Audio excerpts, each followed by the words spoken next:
Ladies and gentlemen, Universal Studios Hollywood, Halloween Horror Nights, John Murdy!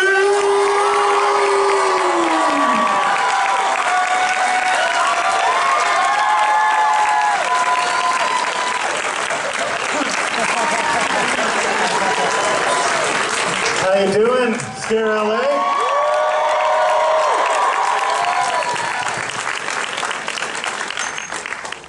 First of all, I wanted to say my partner for 12 years, Chris Williams, was supposed to be here with me today to co-host today's panel. Life sometimes intervenes, and Chris had a family thing, and he had to quickly go up to Northern California. I know he would love to be here with you guys, but he left it in my hands. So today, what I'm going to do for you guys is we're going to talk a little bit about Halloween Horror Nights 2017. I'm going to answer a whole lot of your questions from Twitter, and we're also going to talk a little bit about getting into the haunt industry, because a lot of you guys on Twitter asked me questions about that, so I'm going to try to address that today as well. We'll give you a little behind the scenes of some of the mazes we've already announced. And, you know, if you're good, well, maybe we'll announce some new stuff. Is that good? By the way, the monitors on. No monitors up front. Let's start with last year.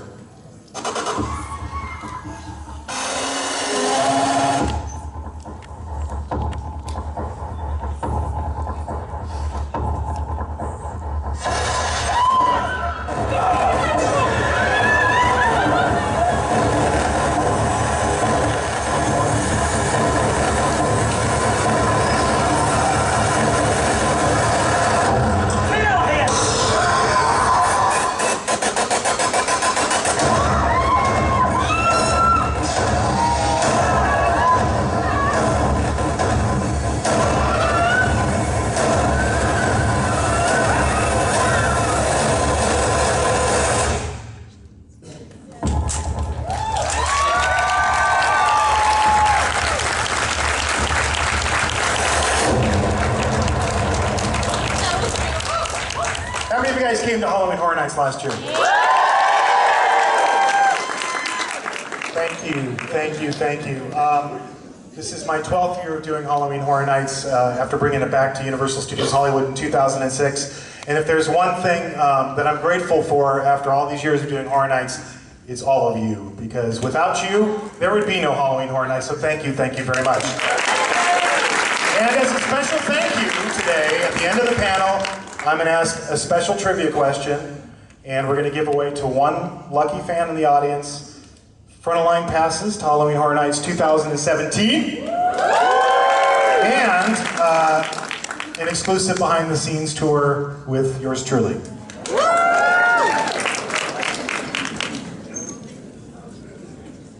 You guys want to hear an announcement? Next slide, please. Question from Twitter. You have to forgive me, I've got no monitor, so I'm going to have to do this today. Will there be a maze announcement for your panel? From Slasher57. Well, Slasher57, next slide.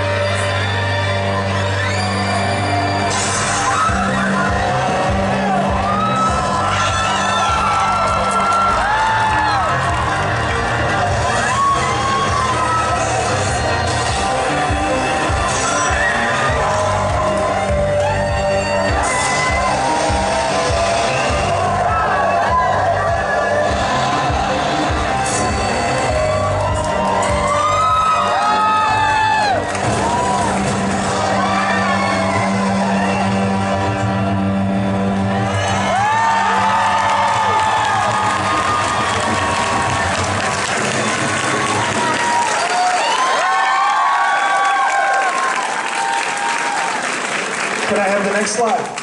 All right. Titans of Terror. Okay, so forgive me, but I just can't get enough of the classics. You know, last year we did Freddy versus Jason, and overwhelmingly that was one of the most popular mazes we've ever done at Halloween Horror Nights. So it got me thinking, what could top that? Freddy, Jason, how about Leatherface? So we're doing a brand new maze. It's called Titans of Terror. This is going to be built over by Waterworld, where our Texas Chainsaw Massacre maze was last year. If you follow me on Twitter, I alluded to this maze by a code name Uberfan. And the reason that I codenamed this maze Uberfan is, you know, when you're trying to put together the worlds of Freddy and Jason, obviously FVJ, there's already a movie where they coexist. But then you throw Leatherface into the mix, you know, you have to come up with like, well, what's the facade gonna be? You know, it can't be the boiler room because that's specific to Freddy. It can't be Camp Crystal Lake because that's just Jason. You know, it can't be, you know, the Hewitt house or the Sawyer house because that's Leatherface. So we came up with a kind of an original spin for how we're going to treat the facade. And, you know, being a home haunter myself, and you'll see some examples of that later when we talk about getting into the haunt industry, I thought it would be really cool if we created a facade that's like, you know, a typical suburban home, Halloween night. It just happens that the ultimate Uber fan of Freddy, Jason, and Leatherface is trying to put on his own home haunt. And, you know, unfortunately, thunder and rain, it gets rained out. So he has to go inside and watch a movie marathon of his favorite slasher movies. And that's going to be the leaping off point. So actually the facade of this maze is going to be a home haunt, which we've never done before. So I thought that would be really cool. How about more? Next slide. Close. Halloween Horror Nights.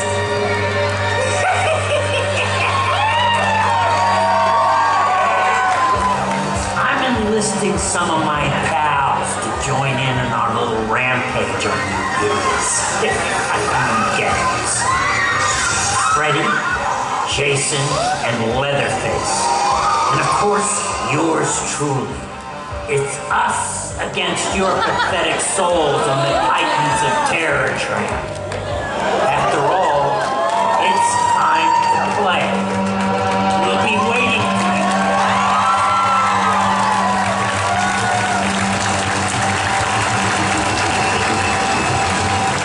Like a damn awards show, I have the deadbeats on stage to thank and bore you with the details.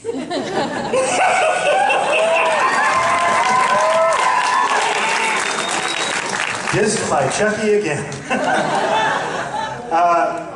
Titans of Terror, hosted by Chucky, is going to be the theme of Terror Tram this year. All new Terror Tram experience. What's really cool, one of the really cool things about this is that, you know, we always have the video that we play that takes you down to the back lot for Terror Tram. So that Chucky's going to host that. He's also going to be part of the experience itself. But working with Don Mancini, who is the creator of Chucky, we got to, for the first time ever in all the years of doing Horror Nights, we actually got to film with the real Chucky. And that meant Brad Dourif, you know, who does the voice of Chucky. I worked with Brad. I've now reached a point in my life where I've written for Elmo and Chucky in one lifetime. So I wrote a script, and Don, you know, helped out with that, and Brad did the voice, and we just shot it a couple of weeks ago. So there's a custom video that you're going to see where Chucky will lead you into the experience, and that's Titans of Terror Tram. So all of that is what you're going to get to experience on Titans of Terror on the Terror Tram. I solicited a lot of questions on Twitter. I'm going to try to answer as many of them today as I possibly can. If you can give me the next slide. So, what are the names of the scare zones again? This is from Darcy. Tickets just went on sale, you guys might be aware, so you can buy your tickets for Halloween Horror Nights now. And we released this information, but I'll cover it for you in case you haven't checked out the website yet. Next slide, please. These are the 2017 scare zone names. Next slide. We have Halloween, that's on the top deck. Toxic Tunnel, that's the walk to the back lot. And Urban Inferno, I'm going to show you some imagery from all of those. If we click to the next slide. So here's kind of the lineup on the top. You know, it occurred to me after all the years of doing Horror Nights, we've never really done a traditional Halloween scare zone after all these years. So this year, working, you know, with Chris and also with Pat Quinn, who works, you know, on our creative team and helps a lot with the park decor and the scare zones. We came up with this theme. It's kind of our take on classic Halloween. Those are the chainsaw guys. You can see the one guy down there. If you see a scarecrow guy with a chainsaw, there's a whole nother troop. These aren't all of the characters, but this is kind of like the main looks that you'll see on the top deck of the theme park. So that's when you come in the main gate, go all the way up to like the New York section. If we can have the next slide. Toxic Tunnel. Somebody on Twitter asked me, so how did you get the idea of doing a scare zone in a tunnel? I was like, well, there's this tunnel that we have to walk through on the way to the back lot. You know, that's all back of the house. That's all back of the house movie studio. That's the technical building for the motion picture studio. And it's a tunnel. So we, of course, can't change the tunnel. We have to come up with themes that make sense for the tunnel. So the theme of this is if there was, there was a gas leak and a bunch of city workers got called to investigate and the gas turned them into creatures like these guys. So, their gas masks are completely melted to their face. There's a whole bunch of these guys. This is just two of the looks. And then the last one, if you click the slide. Urban Inferno. All right, so this is the Metro set area of our back lot. This is the scare zone down there. This is kind of hell on earth. We love Stilt Walkers. I can't get enough of Stilt Walkers. Our Stilt Walkers are so amazingly talented. Every year I just stand in the park and with my tongue hanging out, just like, I can't believe what they're doing. They're just so amazing. We've never done Stilt Walkers down here before, so we wanted to bring Stilt Walkers. That's the king and queen of hell. Also, we wanted to take kind of a learning from the gauntlet that we did with the Purge last year. So this scare zone is kind of a totally different layout than the ones we've done down there in the past. It's much more circuitous and twists and turns, and it's got kind of this theme as if, it's like Dante's Inferno in New York City. Or it's like New York City in the 70s, if you guys are that old. So those are the scare zones. Next slide. All right, we have more Twitter fan Q&A. Question, so how did you get into the haunt business? This is from Austin Dalton. And one more on that topic. How did you make that a career? A judge once asked me that. I remember I had to do jury duty once, and I've never actually ever gotten onto a jury. I don't know why. They always kick me off. But I actually got into the courtroom once where the lawyers, they interview you, and the judge always asks you usually, like, what's your profession? And I tried to explain what I do, and the judge went, that's not a job. And he, get out of here, and he just kicked me out. And I was like, oh, okay.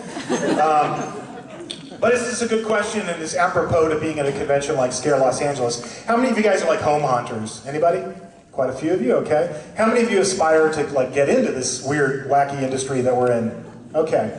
What I thought I'd do a little bit today, and then we're going to share more information about some of the mazes we're doing, like American Horror Story.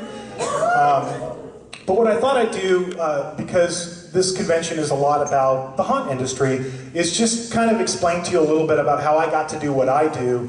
Everybody has a different path, so it's not like this will literally work for you. Everybody's different. But I thought I'd just share for a few minutes a little bit about how I got to do what I do, in the hopes that maybe it'll help you guys as you're aspiring to maybe get into this industry. It's a weird little industry, you can't go to college for it, There is no major in haunting, at least that I'm aware of. So a lot of it, you learn on your feet. If you click the next slide, that's me. That's me at 4 years old. I titled this Born to Scare because that's true. When I was 4 years old, my mom made the mistake of showing me the 1931 Universal classic Frankenstein. And it was during the 70s, and at that time, a lot of those old classic Universal movies were being reshown on television a lot. And my mom just kind of parked me on the couch and let me watch Frankenstein. And when she came back, I was crying. And she thought, oh my God, I've traumatized my son. Now I'm gonna have to pay for therapy for years and years and years. And after she started talking to me, she realized that that wasn't the case. I wasn't afraid of Frankenstein. I just felt so damn bad for him. Because if you watch that movie, and I think this is true of all great horror movies, they're sympathetic characters. You can relate to Frankenstein because, who is Frankenstein? He's a guy who was stitched together from the parts of, criminals that were, hung and then, dug out of the grave and then jolted to life with electricity. And all through the movie, he's really just trying to do one thing, right? What's he trying to do? He's trying to find out where he belongs in the world. And everywhere he's going, when he learns how to talk and bride, he's like, friend, friend. And everybody he meets is awful to him, Whether it's Fritz in the first movie, or later on Igor, or the villagers, they're kind of the real monsters in that movie. So for whatever reason, when I was a really, really young kid, I identified with those movies. And they're all kind of like little mini Shakespearean tragedies. And I became very, very quickly obsessed with Universal Monsters. Did you guys have Aurora monster models when you were kids? Or do you know what those are?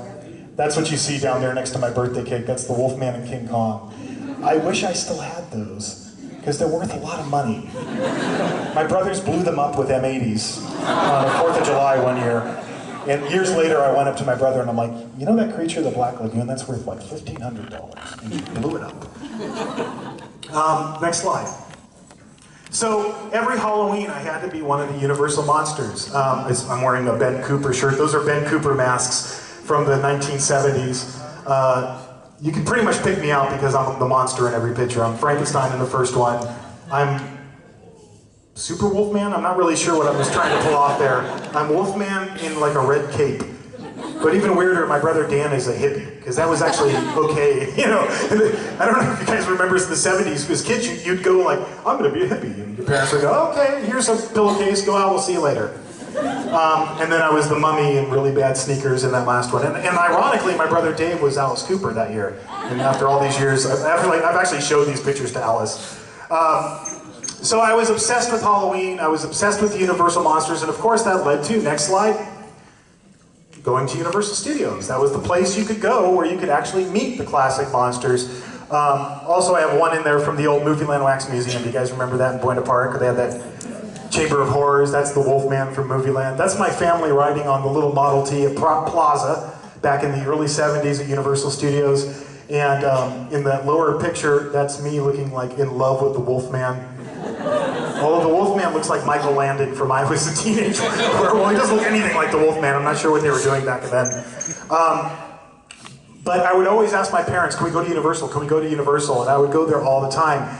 And then shortly after that, after being inspired seeing old shows at Universal like Man of a Thousand Faces, the makeup show we used to have, or Castle Dracula, or even the old special effects show, I got inspired to do my own thing creatively. Next slide.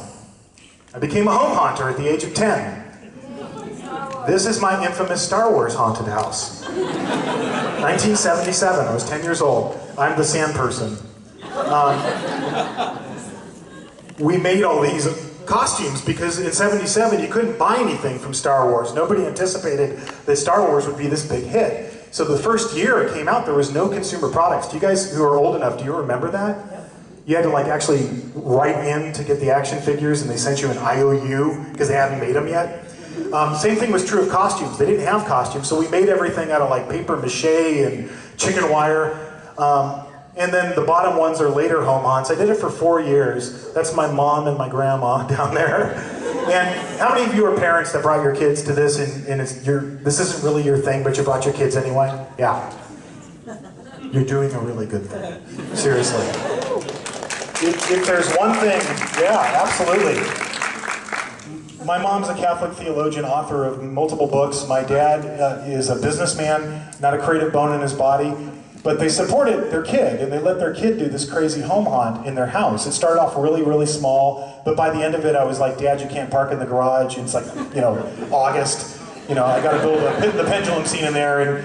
And I remember that year, that bottom image with the guy holding the axe, because that's a real axe. And I was playing Norman Bates in the bathroom, jumping out of the bathroom, and I had a real butcher knife. And I remember my dad's face, he was just like, and he looked out the window, and there was like 200 or 300 kids lined up, because word had gotten out that we were like the place to go during Halloween. And he just looked at me and he goes, "We're gonna be sued. You can't do this anymore. You've got to stop, And at that point, he was like, "We can't do this anymore. This has gotten out of control." So the next year, there was a little local haunt, and this is something I would really recommend to anybody that wants to get in this industry. Volunteer for a local haunt if you can, even if you're not getting paid. I was 14 years old, and I designed a haunt And I didn't get paid or anything, it was for charity, but my first like kind of semi-professional haunt I did, I was 14. So I've been pretty much doing this all my life. But then things change. And this is going to be embarrassing, but go ahead, next slide. I discovered theater and rock and roll. That's me playing Uncle Sam in junior high. That's the first play I ever did. I mentioned theater, that's me in the 80s, if you couldn't tell, singing in high school. And then that's the first time I ever got on stage and sang in a band in really bad fashion choice. Army fatigue and black spandex pants with the shirt tucked in. I actually showed that to Alice. He was like, nice pants.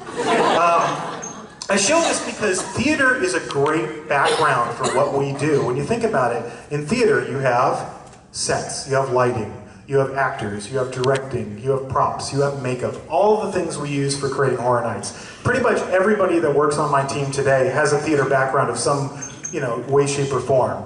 Mine actually was in performance. I was lucky enough to get a full ride drama scholarship for acting. So my degree, actually, believe it or not, is in acting.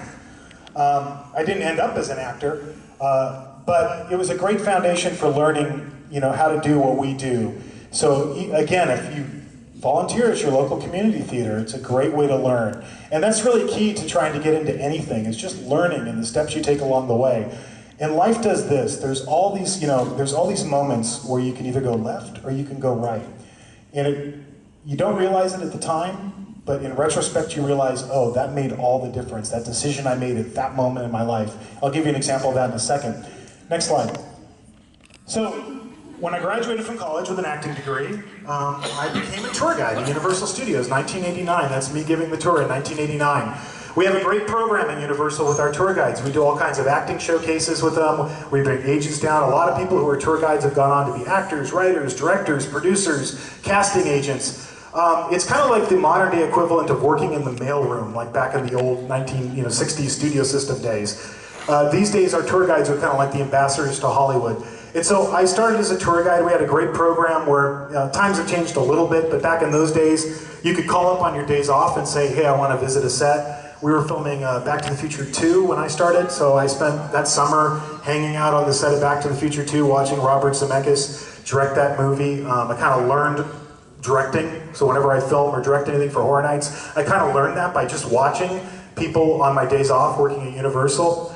I also, strangely enough, I grew up in the town of Hacienda Heights in Whittier, and Back to the Future filmed at the Puente Hills Mall. If you ever go to the Puente Hills Mall in the City of Industry, I worked in a toy store there when I was in high school when they were filming the original Back to the Future. So I actually watched them make that first scene where the DeLorean comes out of the truck. I watched all that when I was a little kid. So for some reason I've had this really weird long connection to Back to the Future. But it all, I got a lot of that experience just watching on my days off at Universal. Then I kind of got my break to get into the creative side of the business. Next slide. I interviewed to be a production assistant. Do you know what a production assistant is? Or sometimes called a gopher?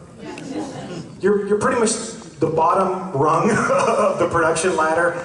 You're basically the guy or girl who, go make a copy of this, go get me coffee, go do this, go do that. That's why they call them a gopher. Go for that, go for this.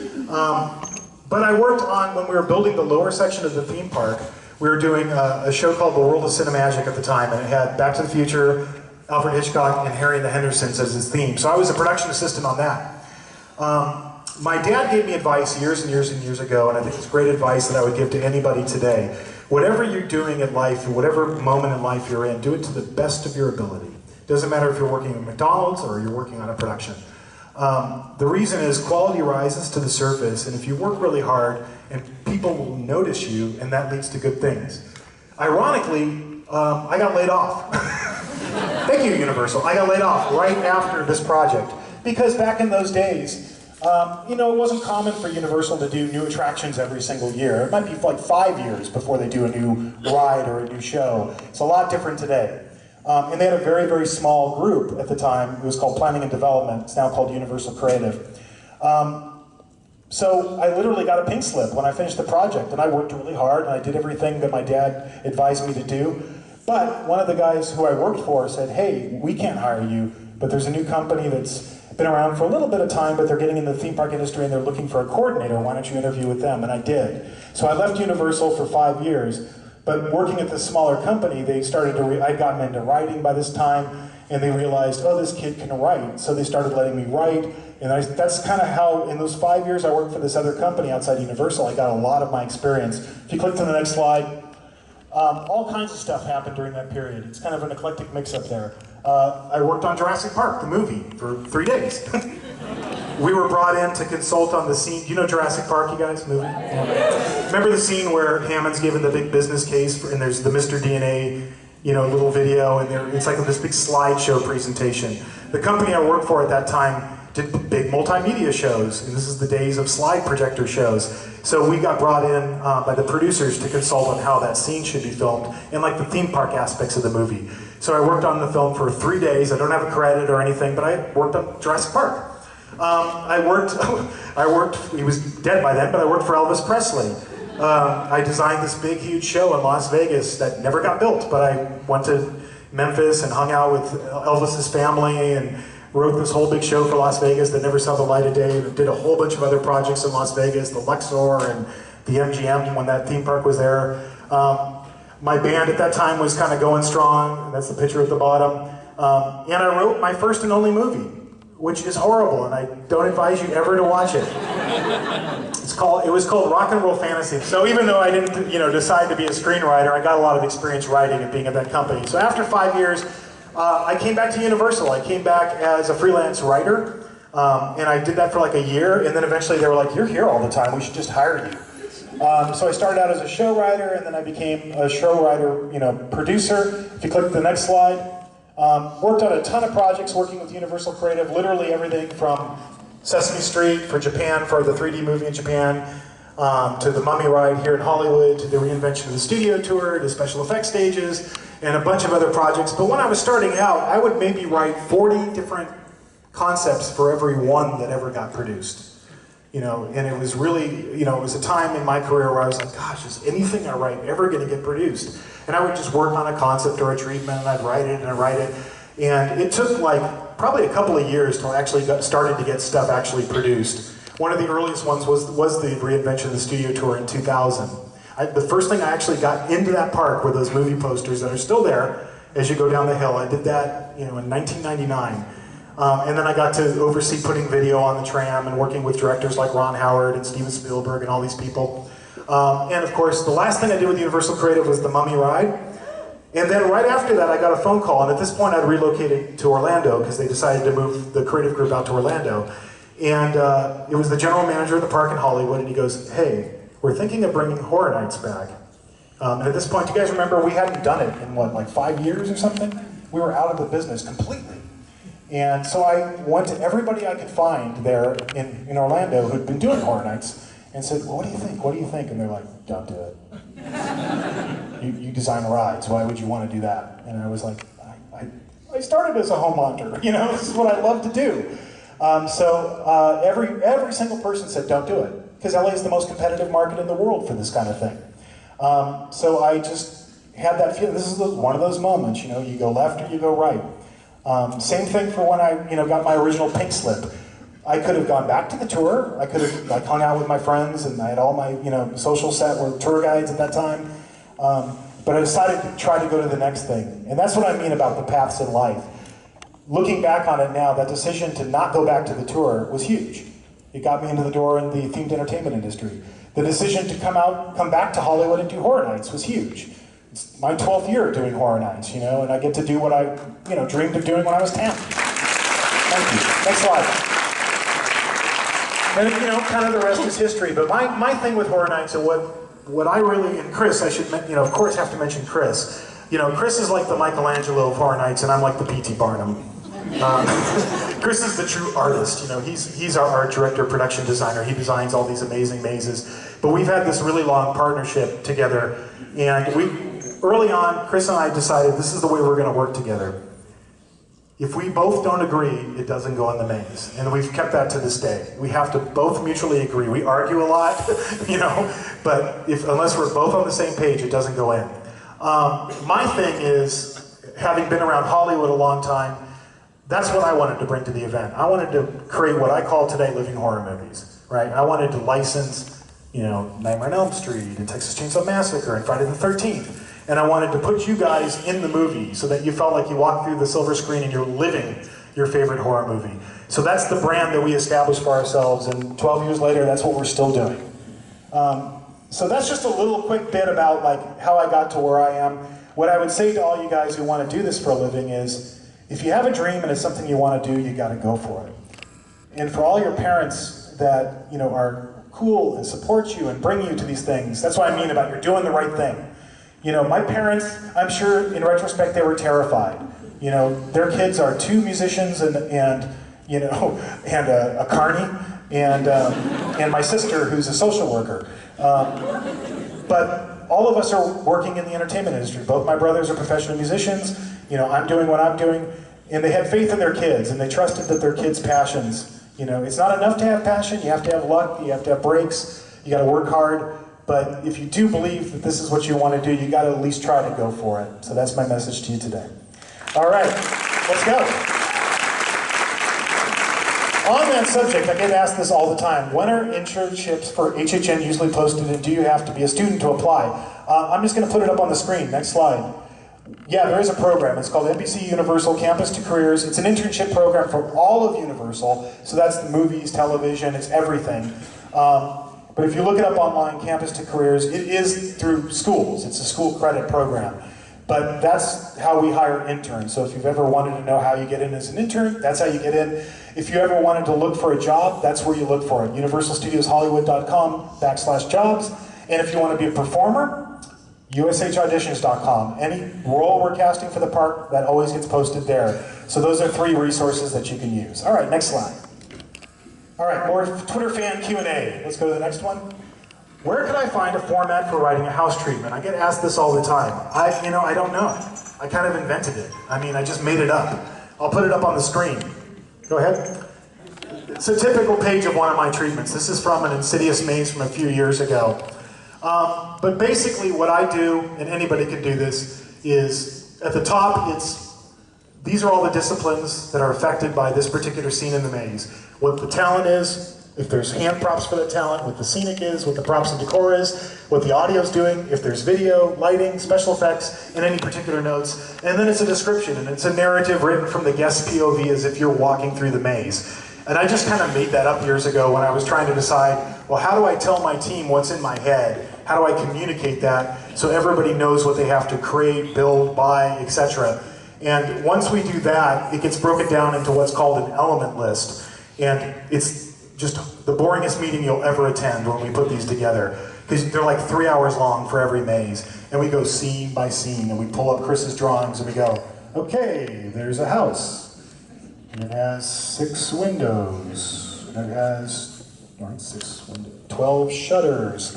And there's grass. And every single element has to be captured, and then we assign who's going to do it, if it's our team or a vendor, etc. But that's how you track everything, so you know how to create these things. All right, next question. What is the process of sound design? My subconscious is still echoing with that fantastic version of Mr. Sandman. And that's from Roxy. Click the slide. So what she's referring to, in case you didn't come last year, is our Halloween Hell Comes to Haddonfield maze, Halloween 2. We had this crazy scene that was inspired by the poster for the movie, where you walked through that giant skull and you entered this room where there were just all these floating skulls that were also based on the poster art for Halloween 2, using black light so you couldn't see the performer's body, you couldn't tell who was real and who was static. But we used this really, really messed up version of Mr. Sandman, which we created for that. So typically, if you're into sound, this is how it works when you're doing a maze. Every time we make a deal for a movie, one of the first things I ask is, who in post-production, audio post-production, on the film team can I talk to? Because what I need is what's called the Pro Tools, the final Pro Tools session, the software they use to create a movie, and I needed split audio tracks, dialogue, effects, music. And once I get that, I can isolate any piece of dialogue, any piece of music, any sound effect, and then I work with a vendor. The company I work with is called Diablo. They're in Pasadena. They've been working with me since the beginning of Horror Nights. They have all of these really, really, really experienced sound engineers. Our main sound engineer, he does movies all year round. He's done the Avengers movies. He's done Braveheart. His teams have been nominated for Academy Awards. But he loves doing Horror Nights, so he comes back every year and works with me. When I write my treatments now, I write time code in them. So if I hear a sound effect when I'm watching, I'm the worst person to watch a horror movie with, by the way. Because I will literally sit there and go, pause. And, you know, my wife won't watch movies with me anymore. Okay, there was a really good scream, and it was 1 hour, 14 seconds, and 26 frames, and, you know. And now I put all that information in, so when they're going through the movies, they can find exactly what I want and put it back together. Because we're essentially creating a whole new sound design for our maze. It's like, you know, the equivalent of doing multiple movies at once. But that's how we do sound for Halloween Horror Nights. Okay, next slide. Where do the old props go? Like Crimson Peak, etc., from Red Sonja. I can show you. There's good old Crimson Peak from a couple of years ago working with Guillermo del Toro. We have this huge venue off-site. We had to recently get a bigger one because we outgrew it with all the stuff we have from Horror Nights. I'll give you an example. Click to the next slide. You want to clap? It's like a prop department. It truly is. We have so much furniture. We have so many. That's just like our taxidermy head section. You know, like, you gonna do Texas? That's where you go.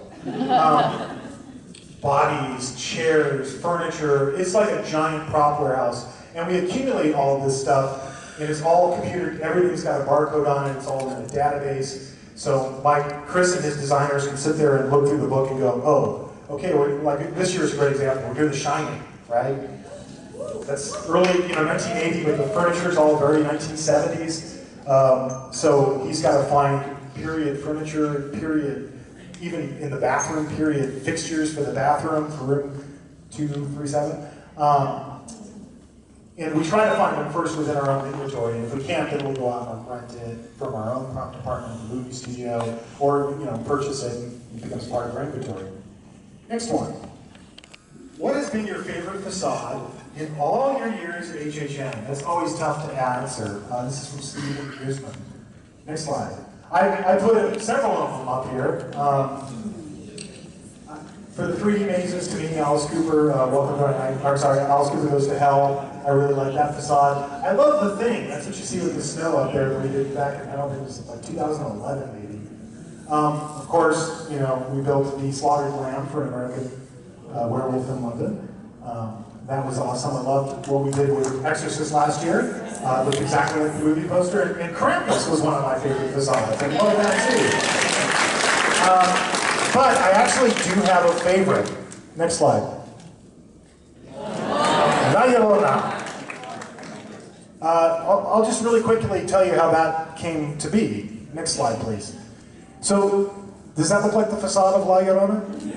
It should. It's a real mission. It's the mission San Francisco de la Espada.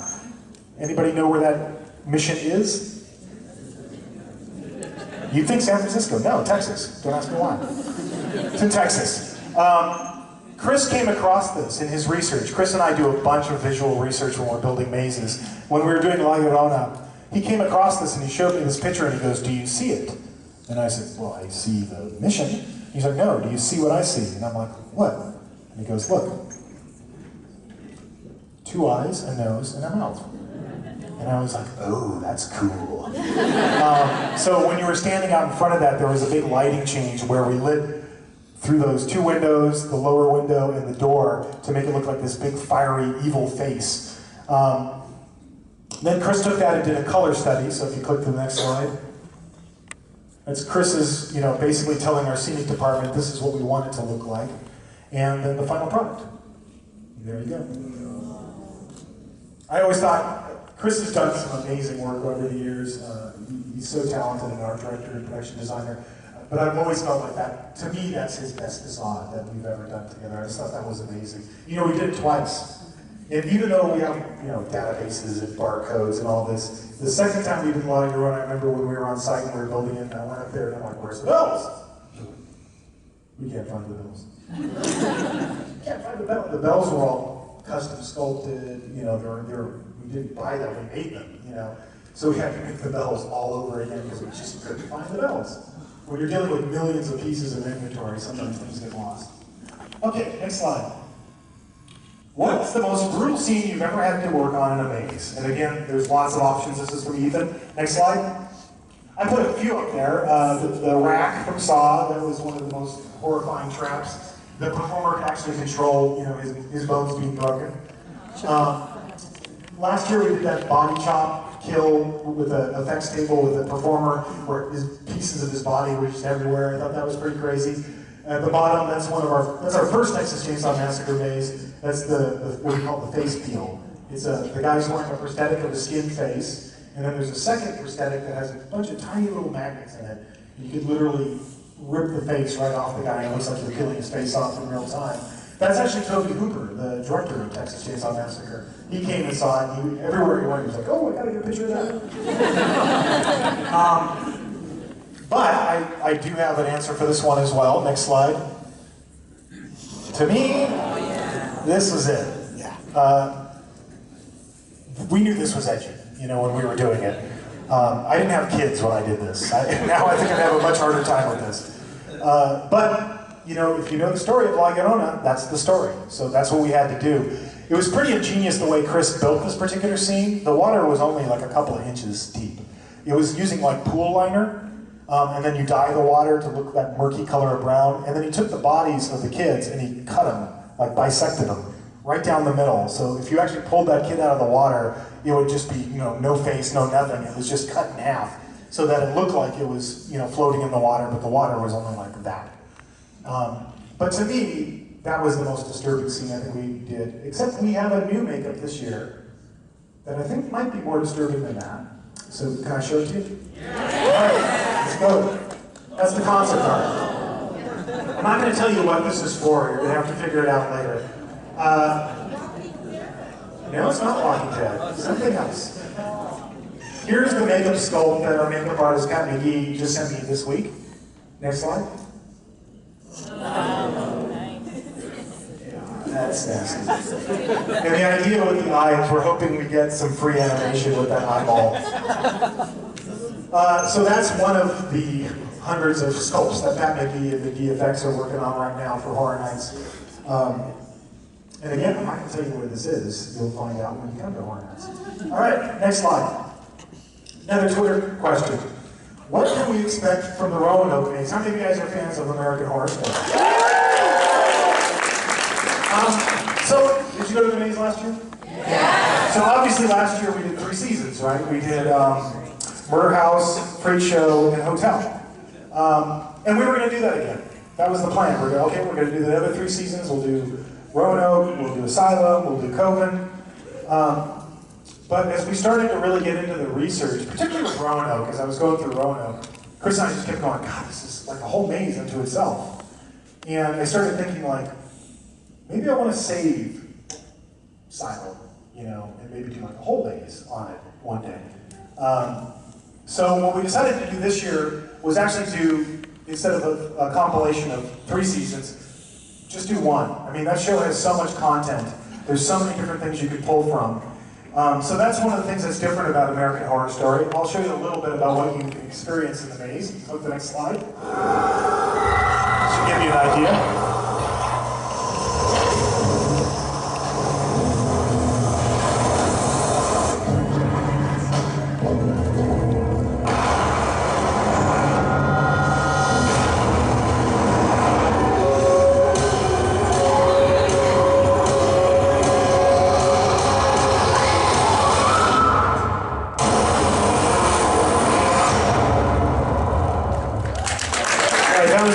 Video for American Horror Story. Go ahead and click to the next one. That's the key art. Give me the next slide. Let's give you a little sneak peek of like how we're coming at Roanoke. Next slide. That's one of the many, many, many elevations we have to do for the maze. Once you go inside, you're going to be going through the woods, and of course you're going to see the sacrificial altar with the piggy man and the bird guy and all of the totems, and all of that has to be drawn up, and that's what that elevation's for. Next slide. When it comes to the characters, and you don't really get a good look at this on the show. That's why I put it up here. There's kind of 2 versions because you got the the TV show within and reality happening at the same time.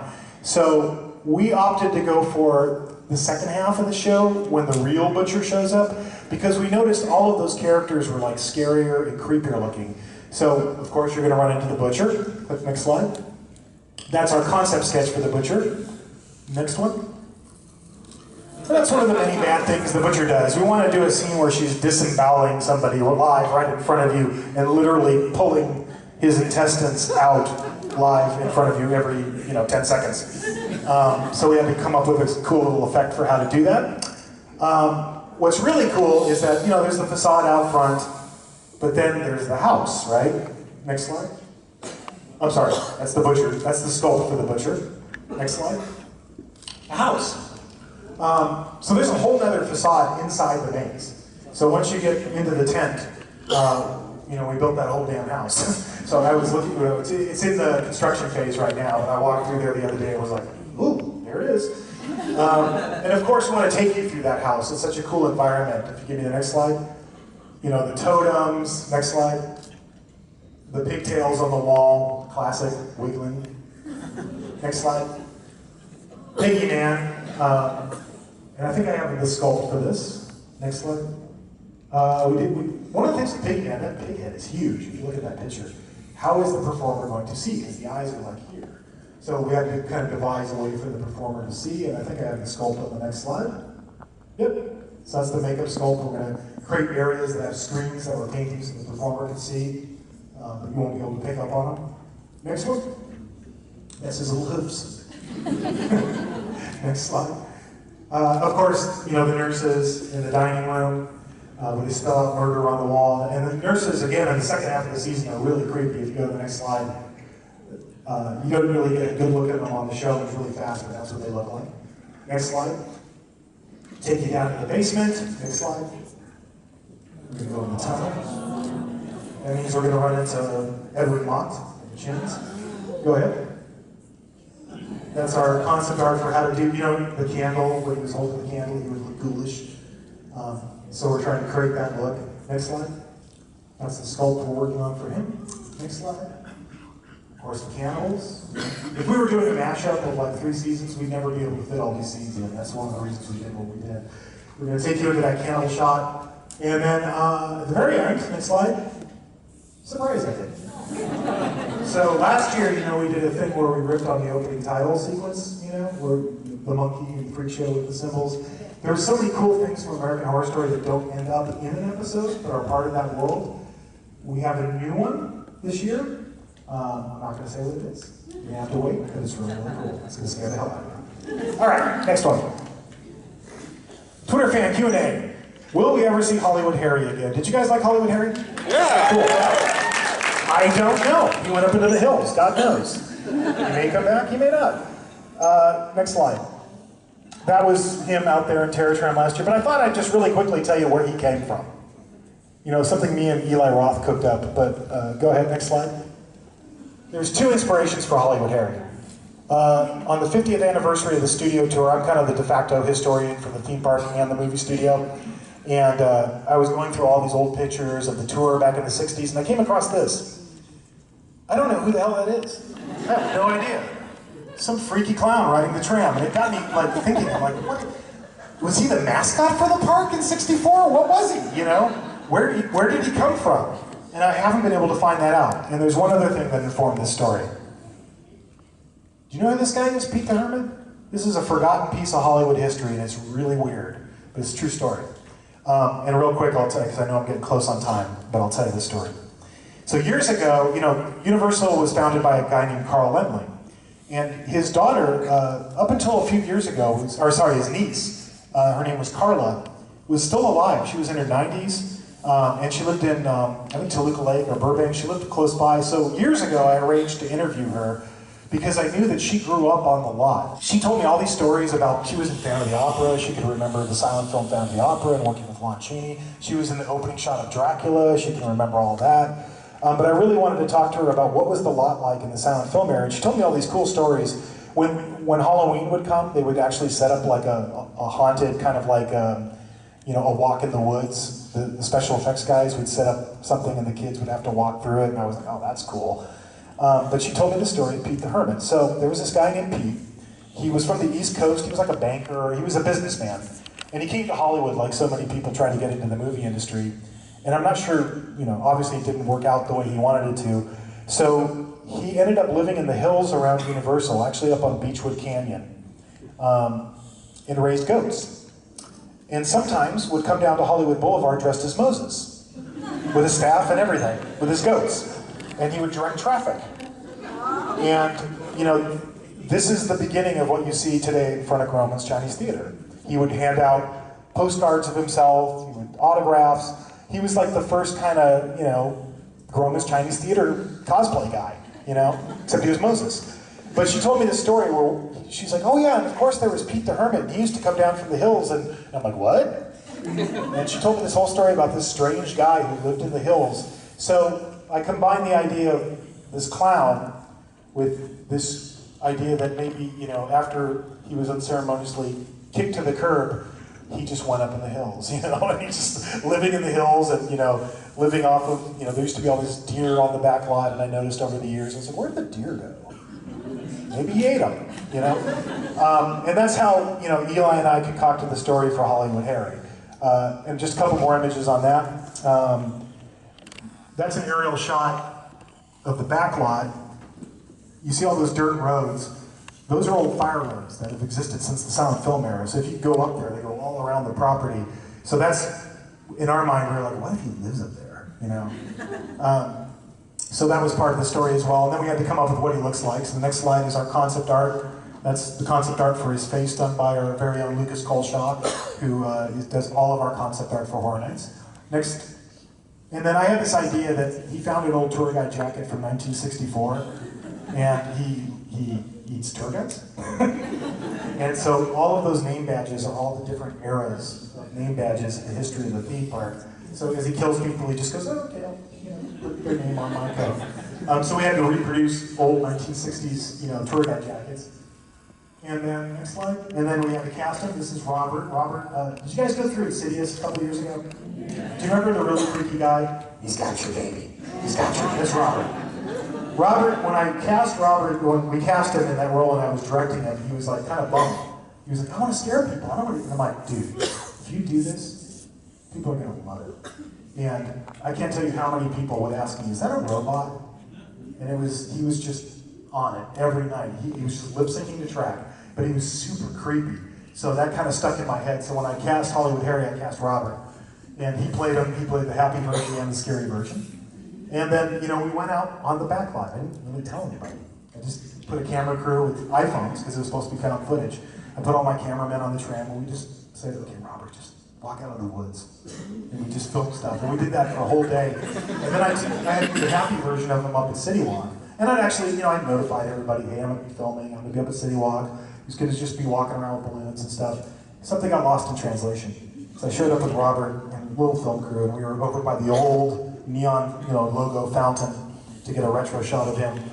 And I was filming, and I turned around, and I was like, there's 6 security guards running for me right now. And I was like, whoa, whoa, whoa, it's cool, guys. And they're like, you know, what are you doing here? What's this clown? I'm like, it's all right, it's Halloween Horror Nights.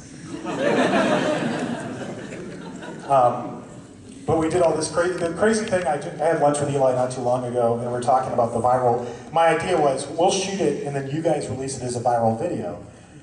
I think he told me 9 million plays, something like that. It was crazy how much attention this got. Our timing was really good. It was like, last year was all about, you know, crazy clowns. Next slide.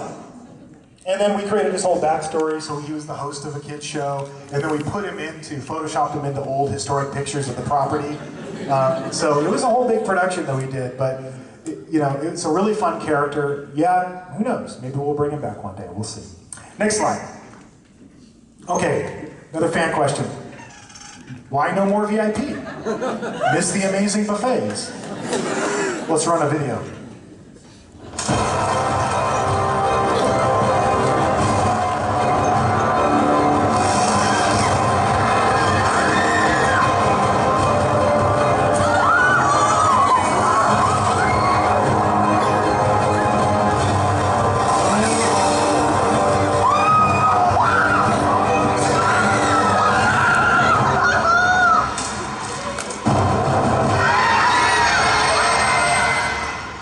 So never underestimate the power you all have. I can't tell you how many people would come up to me, not just in Horror Nights, not just in like the park or City Walk, but walking down an average street, somebody would drive past on a car and go, "What happened to VIP?" And yell at me. And I was like, I'm sorry, you know. So we heard you, basically, is the message. We know you guys love the VIP, or as we call it, RIP experience. So it is back. You can go on you can go on our website right now and buy tickets. We've brought it back, and we've brought it back because you asked for it. So there you go. When will the calendar of valid dates for frequent fear passes in Hollywood be available? Well, the truth is it already is. When you go to your ticket options, you see that little question mark next to frequent fear. If you click it, you know, question mark, information, click it, it comes up. I'm going to show you what it is anyway, because I know you're not going to do that. Okay, 15 nights. Those are the dates when the pass is valid if you buy frequent fear. However, I'm going to tell you how to game the system. You can get a 16th night. This is how you do it. If you come the first 2 weeks, I'm looking for nods, right? First 2 weeks, okay, good. Invalidate your frequent fear pass, you can have 16 nights, okay? So if you want to come more than 15, if you come in the first 2 weeks and validate that pass, you can get an extra bonus night and take advantage of that. Okay, next slide.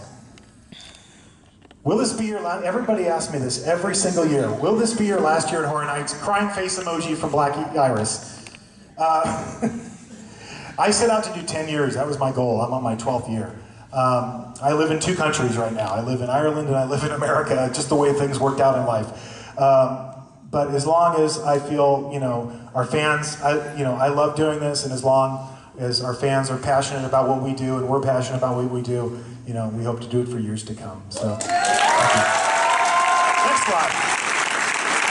All right. So, we've gotten to the point in the presentation where I'm going to give away this, which says, congratulations, you are invited to experience Universal Studios Halloween Horror Nights at Universal Studios Hollywood, 2 complimentary front-of-line tickets to the event, and an exclusive behind-the-scenes maze tour with yours truly. Somebody's going to win this, okay? And this is the way it's going to work. I'm going to ask you a trivia question. It's going to be related to American Horror Story. It's not as hard as the last one I did, okay? This one's actually not that hard. I'm kind of blinded by those lights, but I'm going to look for a hand, and when I see a hand, I'm going to call on somebody. Don't yell out the answer. I will tear that to shreds, and then nobody gets it, okay? Everybody down with that? Okay. You ready? Yes. Carl. Next slide. What is this character's name from American Horror Story Roanoke? Short little guy, white hair, right there in front. Cricket, you're right. Come on up, here you go. Congratulations. So you win. You're going to get front-of-line tickets to Horror Nights. There's information on there for who to contact about setting up the tickets, and also I will take you on an exclusive behind-the-scenes maze tour. Does that sound fun? All right. Congratulations. All right. Hey, thank you guys from the bottom of my heart, and I know Chris would say the same thing if he was here. We are so lucky to have such passionate, obsessed, sometimes crazy, in a good way, fans of this event. You know, when we started this event back in 2006, there was no guarantees it was going to be around longer than 2006. I think we had a maze and a half that year, you know, and it was 7 nights, you know. Now this year, there's 8 mazes, you know, and it's 29 nights long. It goes into November. It goes past Halloween. We did that a couple of years ago. We actually, this is actually us, it's Universal that did this. We actually decided, no, Halloween doesn't end on the 31st. It ends when we say it ends. And it actually worked. You know, people actually, eventually we're just going to take out Christmas altogether.